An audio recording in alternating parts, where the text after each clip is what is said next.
Hi there, happy Friday. I put a note on the website that has all these different activities. I've been training the kids and teaching them and showing them how to do it in class and telling them, go home and tell your parents, like, give me a word and see if you can rhyme with it, or telling them different things to try to ask you in the car or in line at the grocery store. Like, these games can be played anytime. They're phonemic awareness. Phonemic awareness means you can do it in the dark. There's no print, there's no writing that goes with it. It's just playing with sound.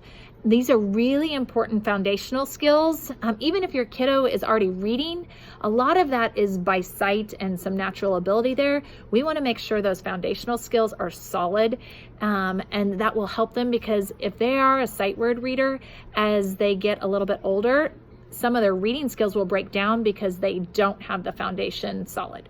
So these skills are really important, especially for kindergartners. Rhyming is one of them.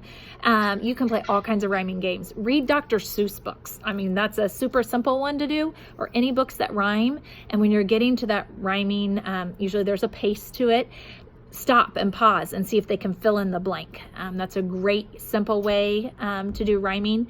When you're in the car, you can say a word and then see if your kiddo can do a word that rhymes. And see how long you can do a dance. Go back and forth. You say a word, they say a word. You say a word, they say a word. And see how many things that you can get to rhyme. We've just started talking about nonsense words and how we can make up words that rhyme, that aren't real words. They're nonsense words. You can do that as well. So that's a pretty easy game that you can do any place. You don't need any really skills on your part. It is a big skill for them, but you don't need any tools. Another game or activity that I'm looking here to make sure I cover all of it so you know what I mean by each of these that are typed out is sound substitution. See if, think about Pig Latin.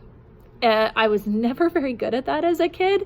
And now as a teacher, I realized, like, some of those skills that were missing in my young childhood with the whole sound substitution.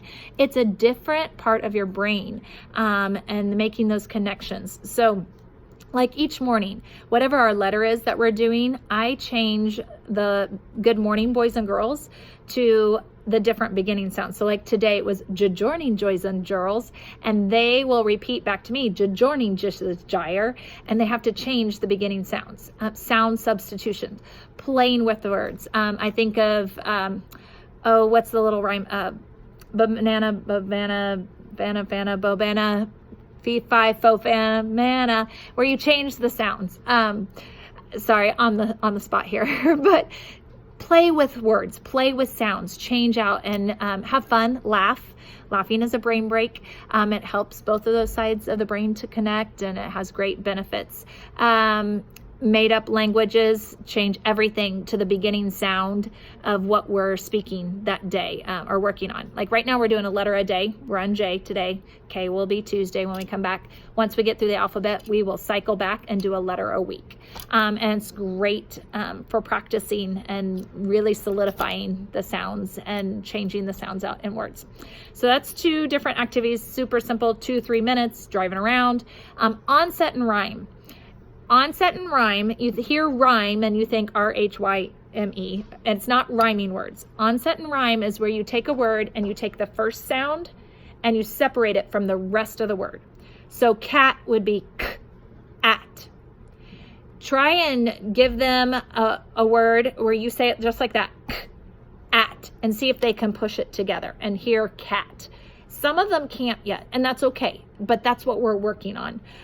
But once they get really good at doing at, and they can hear it and say bat, have them separate the word. Separate the beginning sound from the rest of the word. That's onset and rhyme. Let's see here. Syllables. We've been really working hard on syllables this week, which is hard. And especially as they start to get into sounding out words, they want to give me all the sounds in a word. Most of them aren't at that point, so it's okay. But syllables, parts of words, clapping them is good, but some of them will just say a word and keep clapping. And that's developmentally appropriate. It's normal. One way I teach them is duck lips. Have them put their finger and their thumb over their lips and say the word, Meyer. And however many times their lips, their fingers move is the syllable. So Meyer.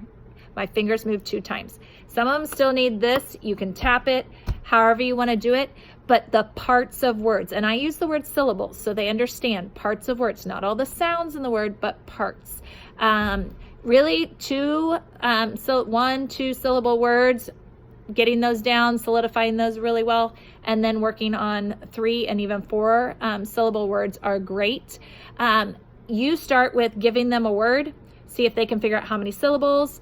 Then if they want to be the teacher and give you a word and you model it and show them. The other thing you can do is say a word in syllables. Break it apart, kind of like that onset and rhyme, but it might have 2, 3 parts instead of just the beginning sound and the rest of the word. You're saying the syllables, the parts, and see if they can hear it and push it together. All of these things, like I said, no tools. You don't really need any things to write with or do, because nothing is print. You can do it in the dark. That's what phonemic awareness is. So hopefully that is helpful, and I would love to hear any feedback if you are playing them in the car or at home, or before bed, reading a story, read a rhyming story. Have your kiddo record what rhyming words they found or heard. You can send me a little video clip or picture on Remind or anything like that. Just letting me know that you got this and it's beneficial is helpful. So I hope you have an awesome Labor Day weekend, and thanks for sharing your kiddo with me.